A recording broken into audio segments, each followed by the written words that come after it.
What's up, guys? Coming back with another video for the CR250 build. This time I'm going to disassemble the rear shock here and I'm going to reassemble it.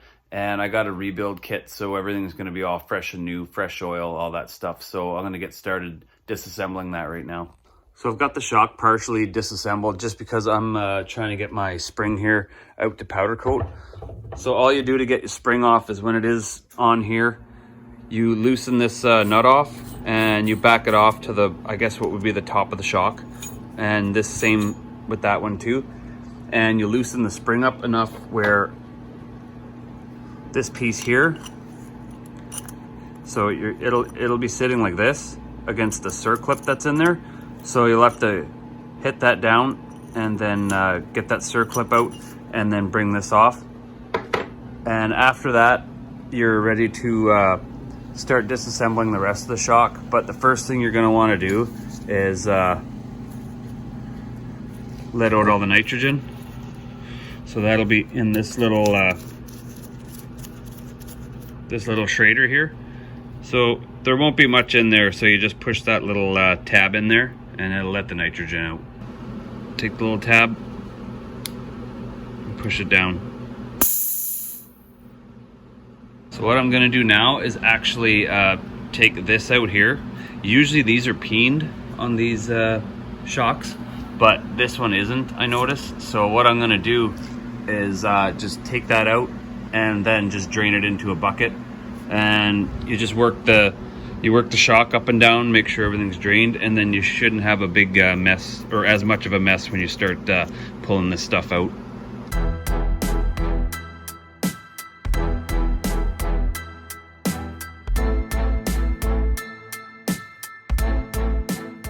Now that that's out of there, now you just take, use a little, whatever tool you got available. If you don't have one, you're gonna have to get one. You remove the Schrader core. So I'll show you the one I have for this. So I have this little tool here. It's a really good little Schrader tool. It doesn't matter what you're working on. It could be a tire, could be a shock, just like this. So you have your core puller there, and you can screw that in to let the air pressure out. And this here is basically a puller end. So I'll show you how I use that after, but just for now, I'll just take the Schrader valve out, or the Schrader core.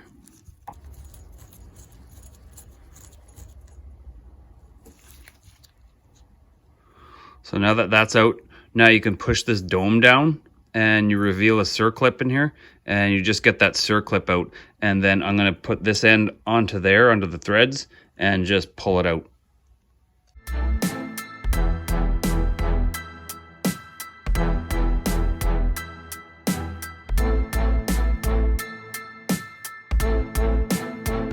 So now that you got this cap off, so now you need to do the same thing here as you did here and push this down, because that has to come down and reveal another circlip.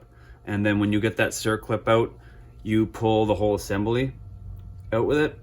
And don't worry about like oil coming out, because you've already drained it from the bottom. So do what you can to work it out of there. It might be a little bit difficult and weird, but what you can do to help is just, when you push it down and get the circlip exposed, clean out the inside of the housing here, and just make sure it's the smoothest surface to just pull all the seals past.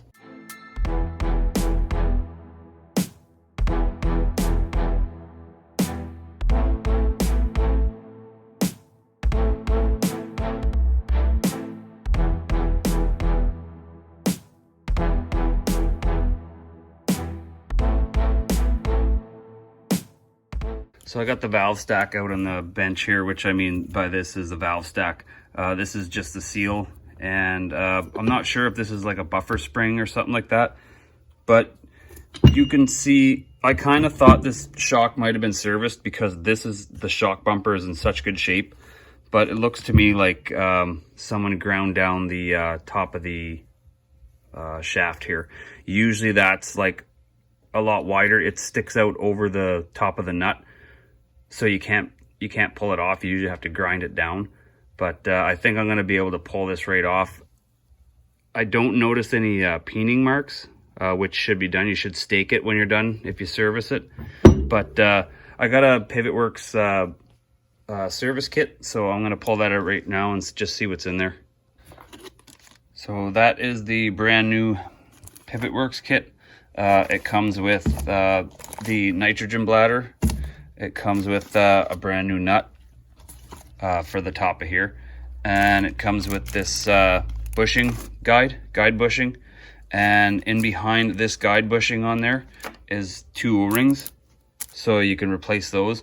And also this assembly here it comes with. Something weird that I think it doesn't come with is these 2 O-rings, because you have to remove this and it's better to replace the O-rings. But I guess I'll run them again, and if they do start to leak or whatever, it's easy enough to, well, not super easy, but it's easier to pull the shock out and pull this out and change those than it is to dive into the whole guts of this and redo everything. Another thing I found weird was it comes with a replacement circlip for the nitrogen chamber, but not for the main shock body itself. So I thought that was weird. That's all right, it's a circlip. It's not detrimental that you replace them, but since I got it here, I'll replace it. So next I got to take this off of there and store the valve stack somewhere safe.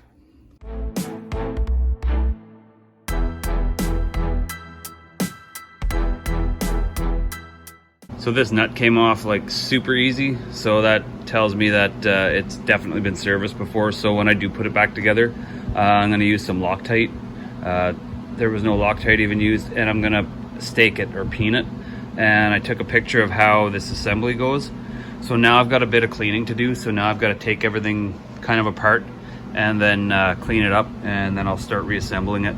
So I got everything all cleaned up now. So now I'm ready to start putting everything back together here. So when I put this back together, I'm going to be using this Maxima shock fluid. This is what you want to use to coat the shaft and everything to get your seals back on. I'm also going to be using a shock bullet to put over this, so there's a smooth transition from putting the seal on. So you don't want to tear the seal on this little edge here.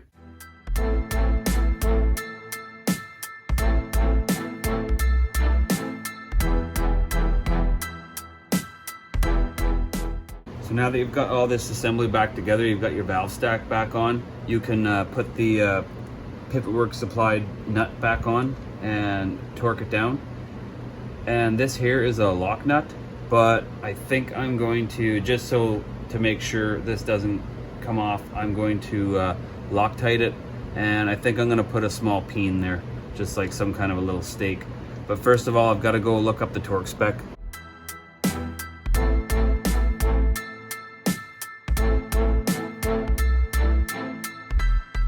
So I was putting on the nut that Pivot Works sends, and I was having a little bit of issues putting it on, and that is because the thread is completely different. It's not the right thread. So I'm gonna use my old nut here.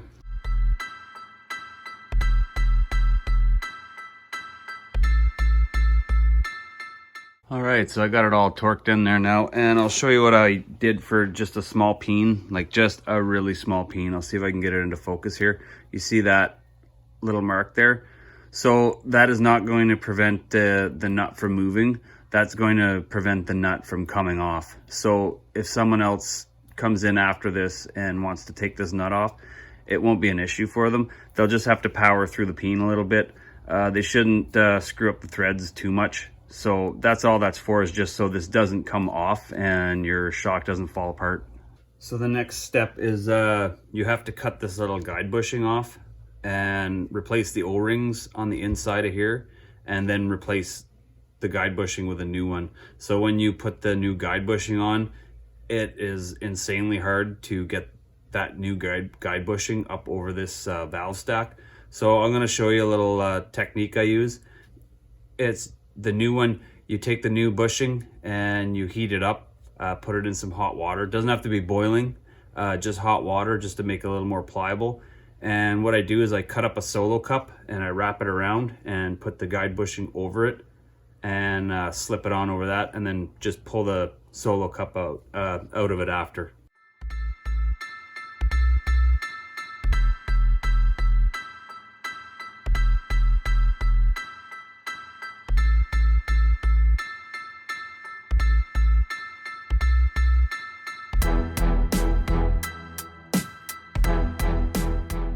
I got a cup of hot water here, so now you just put your the guide bushing's got to go here, but it is a real pain. It is basically like the same size as this here, so you have to squish it over this top section. So you want to just drop it in some hot water and just let it sit there for a little while. And I'm going to cut up a solo cup and make it so it goes the diameter around this, and then I should be able to slide it over with the help of some shock oil, and it should go on smoothly for me.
So I got the bushing back on, the guide bushing, so I had to kind of abandon the little solo cup trick. It wasn't quite working out, so I had to basically keep it as level as possible and try and just stretch it around and just pull it over.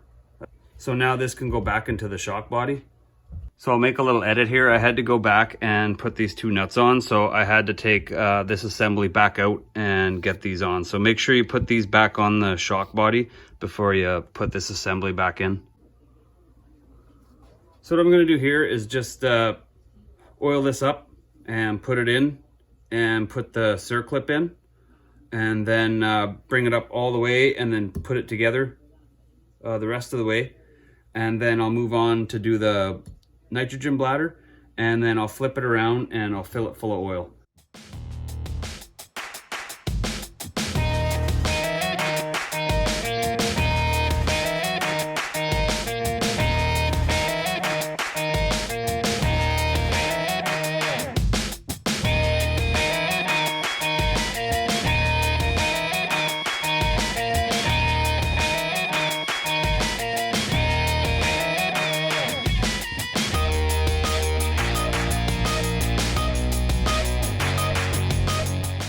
So now that I'm done putting all this back together, now I can fill it with oil. So I'm gonna slowly fill it with oil.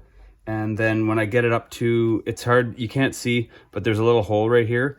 And that's where the oil goes down into the nitrogen chamber. So when I get it to there, I'm gonna pump it a little bit. And I'm just gonna give it just some taps with a hammer like that. See if I can jar any air free to come up to the top. And after that, I'm gonna lay it back a bit so that this is pretty much flush, like level, and then I'm going to top it right up and put the valve back in.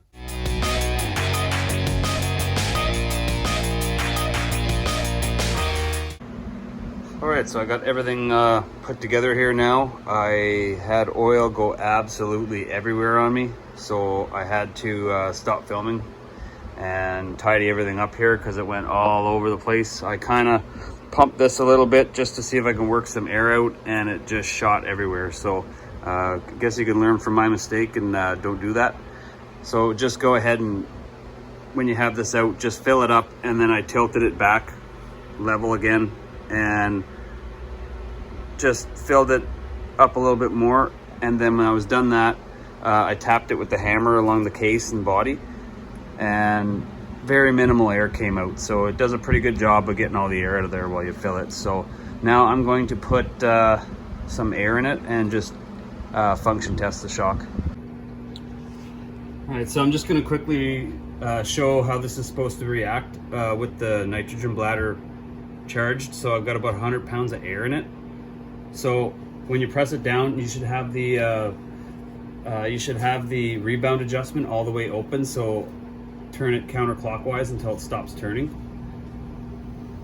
and then you just push it down in the vise and then just let it go, and it should return all by itself. If it doesn't, check your air pressure in the bladder chamber. If it's not around 100, raise it up to about 100 pounds or so with just air and recheck it. So it should do that, and it should return all by itself quickly. If it doesn't, you have an issue. You have a tear in your bladder, or it's unseated while you're reinstalling it or something like that. So I went on Racetech's website to look up the charge pressure for the nitrogen bladder there, and it looks like it says it's right here. It's 165 PSI.